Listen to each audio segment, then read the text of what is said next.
예, 오늘 5월 30일 토요일입니다. 제가 한 절 한 절 해석을 못 해주는 아쉬움이 있는데요. 제가 전체 그림을 그려주는 거기 때문에 여러분들이 한 절 한 절을 읽고 묵상하고 연구하고 그런 태도를 가지셔야 됩니다. 이거를 제대로 해주려면 한 파트마다, 한 섹션마다 40-50분 강의를 해야 돼요. 근데 10분, 15분 안에 마친다는 게 불가능하거든요. 자, 이제 12절부터 14절까지만 보겠습니다. 하박국 2장. 피로 성읍을 건설하며 불의로 성을 건축하는 자에게 화 있을진저 민족들이 불탈 것으로 수고하는 것과 나라들이 헛된 일로 피곤하게 되는 것이 만군의 여호와께로 말미암음이 아니냐. 이는 물이 바다를 덮음같이 여호와의 영광을 인정한 것이 세상에 가득하리라.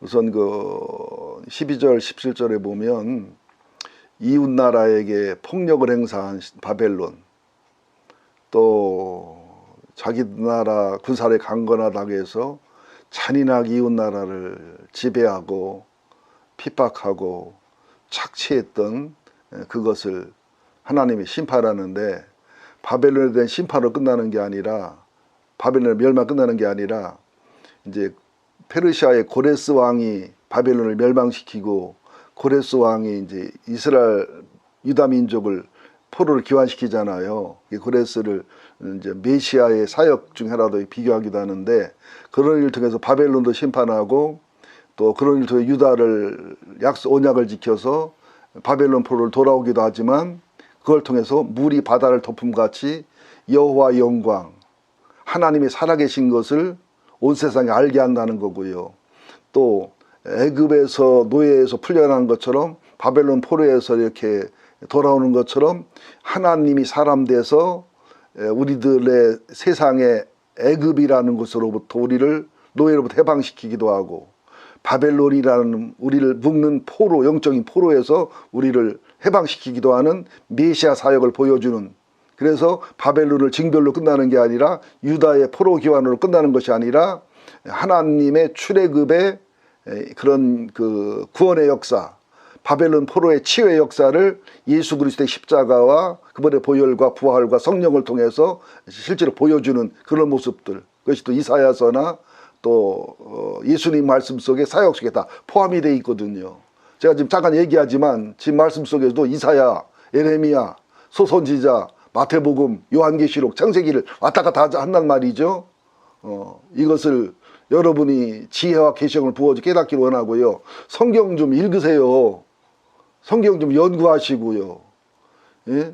나이가 5살만 먹어도 3살만 먹어도 혼자 밥을 떠먹는데, 여러분들은 10년 20년 예수 믿으면서도 또 먹여달라고, 어떤 사람은 씹어서 달라고 하는 그런 요구거든요.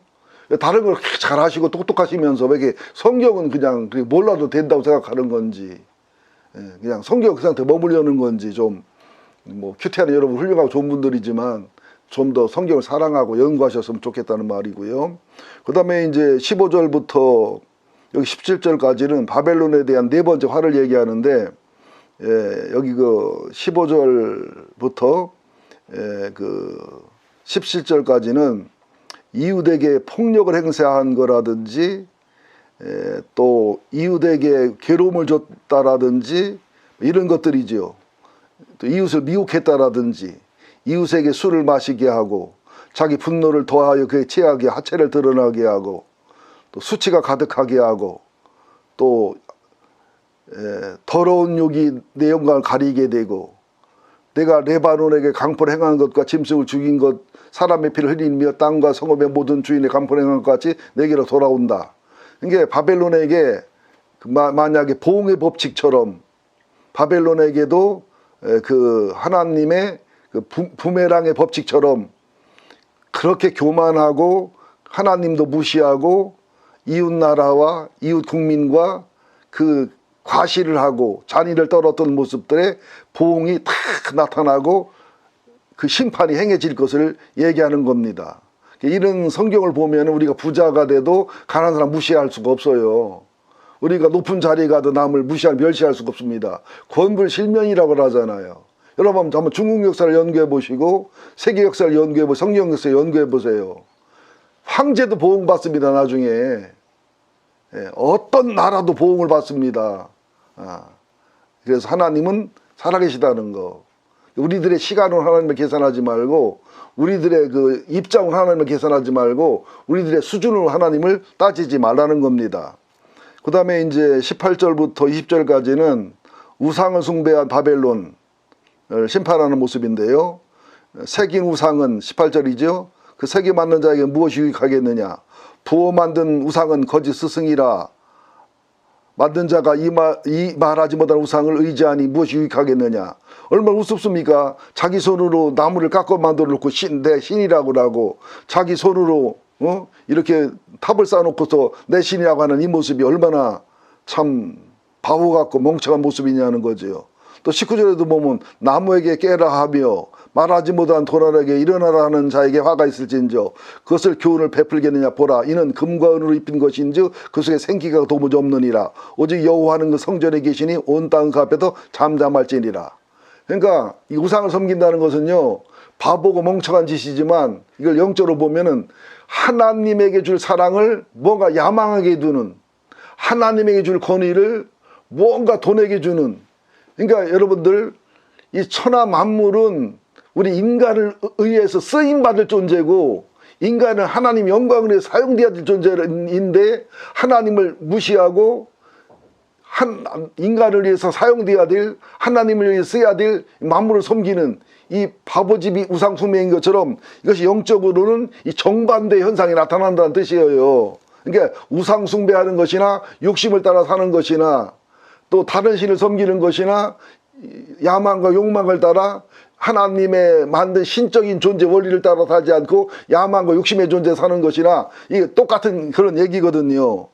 오직 하나님은 성전에 계시다는 것은 그 예루살렘의 그 성벽이 회파되고 성전이 망가졌지만 그 하나님의 존재 자체를 믿는, 하나님이 성전을 회복하고 성벽을 회복하듯이 하나님은 약해 보이고 없어 보이고 무능력해 보여도 하나님이 절대 원칙이고 진리라는 거.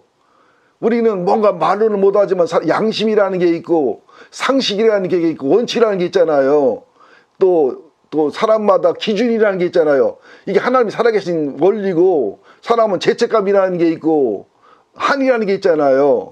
그래서 바벨론에게 세 번째 화, 네 번째 화, 다섯 번째 화를 하나님이 내리시고 예언하고 내리시면서 하나님이 공의고 원칙이고 하나님은 살아계시고 하나님은 사랑이시고 하나님은 온전하게 하나님의 일을 이루시고 결과적으로 이걸 통해서 구속사를 이루시고 하나님이 사람 이 땅 오시는 그 성육신의 역사를 이루시고 십자가와 부활과 복음을 이루셔서 승리와 영광을 이루신다는 그 승리의 그 일부분을, 지금 퍼즐의 한 부분을 하박국을 통해 말씀하고 하박국의 사건을 통해 말씀하는 겁니다.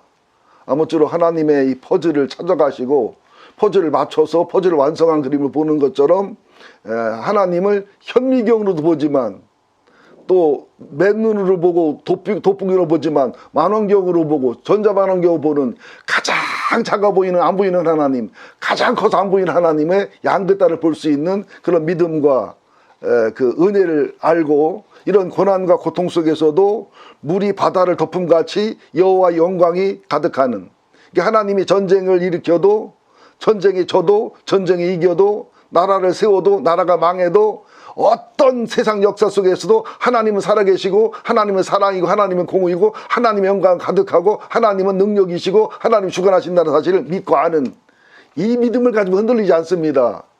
이 믿음을 알으면 살아도 죽어도 영광이고 살아도 죽어도 자유자라는 것이지요. 나는 여러분들이 제 설명만 듣고서 요거를 그냥 끝장내려 하지 마시고 제발 이 본문을 몇 번 읽었으면 좋겠어요. 또 묵상하고 연구했으면 좋겠습니다.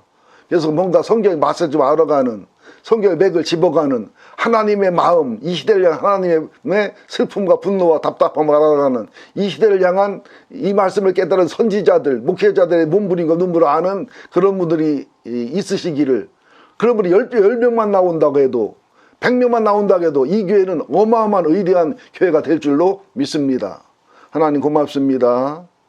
바벨론이 교만하고 남한국을 멸망시키고 포로로 잡아고 잔인한 짓 했지만 불과 얼마 후에 망했고 또 하나님은 한 가지 바벨론의 화와 바벨론에게 쏟는 분노를 통해서 의인은 믿음으로 산다는 거, 어떤 상황 속에서도 하나님의 영광이 세상을 덮는다는 이 알 수 없는 비밀, 말도 안 되는 비밀의 비밀을 깨닫고 가는 저희들이 되게 하여 주옵소서. 예수님의 이름으로 기도합니다.